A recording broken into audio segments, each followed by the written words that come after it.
What's good, YouTube? This video will be an arena breakout movement guide. If you guys are interested in more guide type videos, make sure to like, subscribe, and comment. Peeking basics. You never want to peek an angle too wide for the obvious reason that you'd be making yourself an easy target.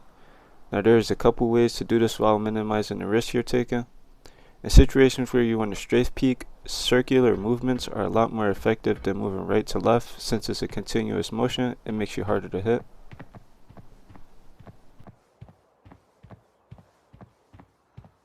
Jump free look. This is a mechanic I don't see enough players use when fighting indoors or hallways. Using this practice dummy as a target, saying the gap in between these posts is a doorway, instead of giving him an easy shot by peeking where he knows you are, you can reposition while getting information by jumping across. Since most players aim expecting a slow peek or a lean peek, they're usually aiming lower. This gives you a lot more control in unknown situations. Right hand versus left hand peek. This is common knowledge in games like this, but I want to show you guys how much of a difference there is and why the peeking mechanics we went over earlier are so important.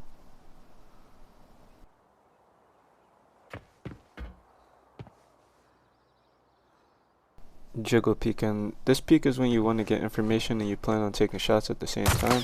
This takes practice to perfect the aiming while doing it, but it makes you almost impossible to hit while giving you the advantage of being able to take shots.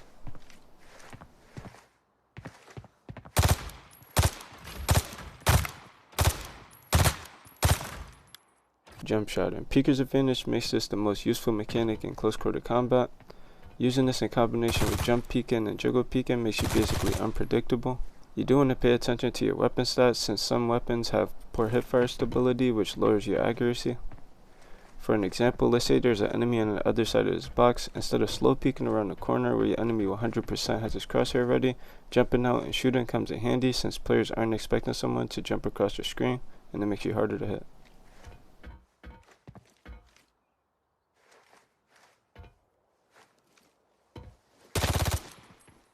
Character weight. Sometimes wearing the best gear is a punishment. Before every raid, you want to take into consideration the weight of your character and gear you have with you. This would determine and affect your playstyle during the match. If you're planning on running an SMG, for example, I would recommend coming in at a lighter weight so you can be more mobile and take advantage of your loadout. But if you're running a sniper, for example, you could be heavier since you'll be doing less movement. So I do believe in HUD layouts being preference based, like whatever you're comfortable with. But I will say some things are needed in your HUD, so to be able to lean and aim, to be able to shoot and lean. Here's my HUD. I'll leave it for you guys.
There's a trespasser. Let's take care of it.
Hope you've enjoyed the video. Peace.